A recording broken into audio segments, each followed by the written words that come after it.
With episode 15 of Spy X Family, we finally get a wrap up of all the chaos we started this part with. Just kind of jumped right into some crazy action, and now it's all kind of wrapped up, and we finally get the inclusion of Bond. We finally give him a name. He's no longer Inu.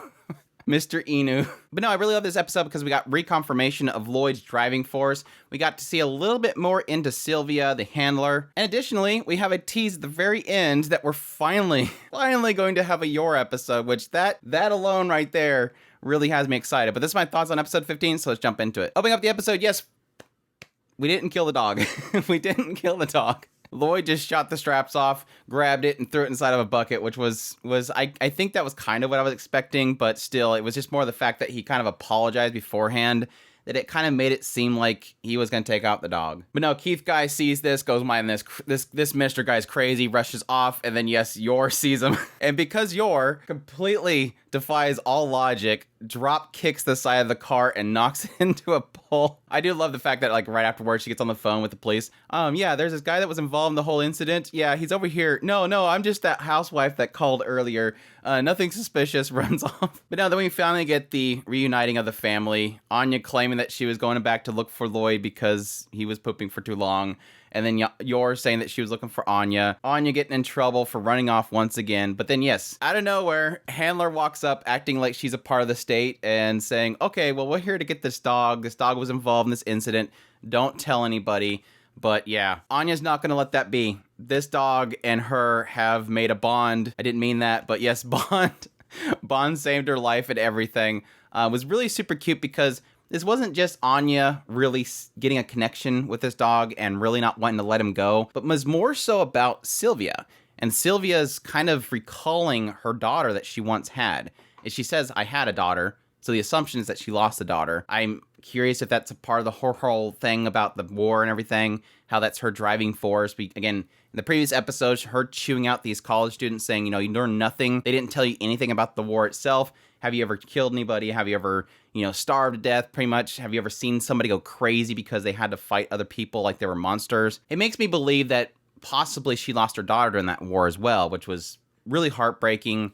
She really does see like something in potential in Anya herself, saying that she's super sweet, she's a good girl. Of course, Lloyd's like, you have no idea what trouble she's put me through. Yeah, I do. I once had a daughter just like her age. It was really sweet. Just kind of Mama Sylvia connecting with Anya was just really precious. And yes, technically because she was once a mother, she pretty much gave in to Anya and said, all right, you can take the dog. We'll just have to take care of it and see, if it has any problems, and then we'll bring it back to you tomorrow. It was funny because Lloyd's like shocked that she said no, let's be perfectly honest, I forgot. The whole reason why she suggests that she keep it is because, yes, Anya says, if I don't get this dog, I'm never going back to school. And they're like, both Sylvia and Lloyd are like super shocked. No, we have to give her the dog. Otherwise, this will cause problems for Operation Strix. You have to do this. Like, Anya's controlling the entire organization without her even knowing about it. I was kind of surprised that it didn't have Anya sort of take note of the fact that Sylvia was probably in her mind talking about Operation Strix. I mean, it had Lloyd and Sylvia on the side kind of going, whispering at each other, saying, this is a problem for Operation Strix. And he's like, yeah, but this is going to cause me more problems later on. That's just making more for me to work with. But I guess because Anya was so wrapped up in the situation, she didn't really take note of it. But yeah, following this, the three of them are walking home. We have Yor's happy because she got to protect people. Anya's happy because she got to save the world and prevent the war and help Papa. And then Lloyd's over there just kind of like, all right, peace is still in play. I'm super tired. It's like Anya and Yor technically did more than he did, but he's the one that's most stressed out and out of it. I guess in the idea that he knows more, the more broader picture. But yes, cuts to Anya being super happy the next day, waiting excitedly for the dog to show up. And yes, that's when the dog shows up. They say that she should give him a name. She doesn't really know what she wants to name it, but we do get a little insight from the mind of the dog, really emphasizing on the fact that when he was a part of this institute, they did a lot of really nasty things on him, including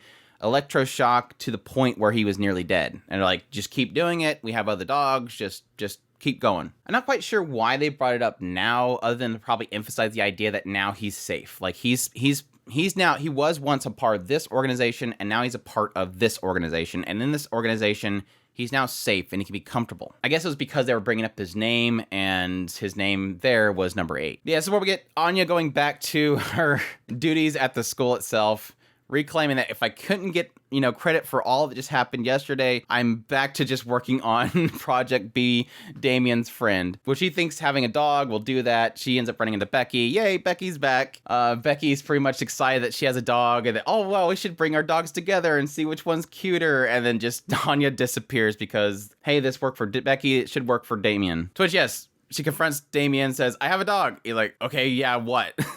She's super shocked. And he's like, oh, well, what's the name? And she's like, Inu. He's like, you don't deserve to have a dog. You've wasted my time, and walks away. That was so great. Damien's growing on me, and that's mainly because he's starting to have feelings towards Anya, and he's not a total jerk. But there's only so far his kindness will go. Following this, the family takes Bond out for a walk, and I really like this beginning sequence, but it's kind of one of those ones where unless you know what they're saying, you don't really get the joke, and it really feels like when they were translating it, they didn't really take that into account. Now, I didn't want them to change it. I think keeping it as it was fine, but this is one of those moments where I kind of wish that Crunchyroll would put some effort into making certain notes. Now, granted, probably down in the comments, there's probably plenty of people pointing it out, but essentially as they're walking, they're trying to figure out what they're going to name the dog. And Anya's already kind of given up. She's like, I'm just terrible at giving names because I've already tried a few of them and everybody's kind of shot them down. She was even saying Peanuts at some point. But Lloyd's given her some pointers, like, you got to make sure it's something that's really easy for the dog to recognize, stuff that has, vowels in it that they can easily pick up on, and stuff that has, like, not that many consonants because it confuses them. And the word for consonants in Japanese is like shin. And the way that it kind of lines up with the following words, it pretty much sounds like he's saying death. It's shin rather than shi no or something like that. So essentially, because it sounds the same in lining up these words, when Yor hears it, all she hears is death and assumes that he's talking about that dogs are confused by ways of dying. And that's obviously plays into Yor herself because all she thinks about is death. So she immediately goes in this mindset of like, being in front of this dog in her assassination outfit and saying all these different ways of dying. And he's just kind of confused. And she's like, stop being unreasonable. So that's really what's going on there is that, again, he's saying shin, which in line with another word, I think was no, almost sounds like she's just saying shi no or something like that. I'm not an expert at that, but that's basically the idea. But yeah, this goes in the park. We have a little bit of fun time. She tries to throw her shoe because she wants him to catch it. He does nothing. This turns in her trying to figure out a name by asking people, how they name their dogs and what's the best way to name. And that comes up with these crazy ideas like Lucky Vanilla Princess the Third and Atomic Angel Charlie General. Just a bunch of crazy stuff until eventually, yes, she loses her gloves. He goes over there and intimidates one of the other dogs and he drops it. And she equates that to this Bond man doing this whole thing where he got this tummy warmer back and gave it to this lady. And the fact that he has what looks like gloves because of his hair, that they call him Bond Man, or technically Bond. So we finally get the name. But at the same time, also in this scene, we did have, like I said earlier at the very beginning, Lloyd pretty much reconfirming what he's doing. He's been told by the handler, you need to take care of this dog until the end. And he's like, that might not be that long out. As soon as my mission's over, I will have to part ways with these people. He says he's going to do his efforts to try to keep in communication with them. So it feels like even if they did wrap things up, he still want to make contact with them on a regular basis, but he's still reaffirming here that, look, this isn't my family. I think, like I've said before a lot in the first part, we keep hitting on this idea that Anya's set. Like, she believes these two are her parents. She wants nothing else. She feels like this is her life going forward. She's living in almost a delusion, and it's kind of sad because she never really ever connects to Lloyd whenever he thinks about this. He's typically away whenever he's contemplating this, so she never knows that this is only temporary. Now, she did get the idea of the mission from the very beginning, but she's not reminded on a regular basis that this is only temporary. Yor, on the other hand, yes, is kind of temporary as well. She's doing it to help out, but at the same time, she's not actively looking for another option. So this is her life as well. But Lloyd's always thinking about, this is only temporary, only temporary. We need to make sure that peace is kept, that we stop this Cold War, and then we're going to go our separate ways, basically. Which, again, I think is really sad because he never really kind of lets that go. Like, he never thinks forward as, well, we can still be together. And so I'm hoping for eventually, hopefully in this second part, we can probably get to that point where he hopefully establishes that. But who knows? Who knows? But yeah, we wrap up the episode with her commanding Bond to do his first mission, which is eat food, and then hears or sees that in the future he needs to go potty, so she takes him to the box. I mean, I know that some people keep dogs indoors.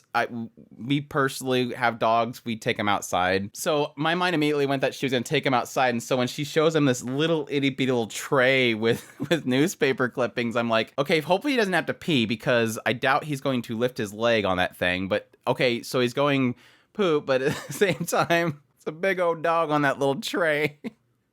That has to smell so bad, especially since it's not litter. Like I said, it's newspaper. But anyways, like I said, we also got a preview of the next episode. It looks like I think it's implying that she's going to be learning how to cook, but at the same time, it's some mission about helping two people get together or something like that. So maybe she's going to get involved with some two people that are partners and then at the same time learn how to cook. But either way, I'm just happy to finally get a Yor episode. As much as I love my Anya episodes, I feel like Yor is the most undeveloped and with the least we see in action. Yes, she drop kicks dogs, she drop kicks cars, but never really get to see inside of her life and her job, technically. So maybe we'll get a little more insight into that, but I'm excited for it. But that's my thoughts on episode 15. I hope you guys enjoyed this video. As always, if you did, make sure to hit that like button down below. Comment, let me know what you thought of the episode. Additionally, if you're new to the channel, make sure to hit that subscribe button so you get all my content. I do news, reviews, top lists. If it's anime, it's pretty much here. Additionally, if you want to support the channel more, we have a Patreon link, a tips link, and a super thanks button down below. I greatly appreciate everybody that does. Special thanks out there to Mind Blasters for becoming a Patreon supporter,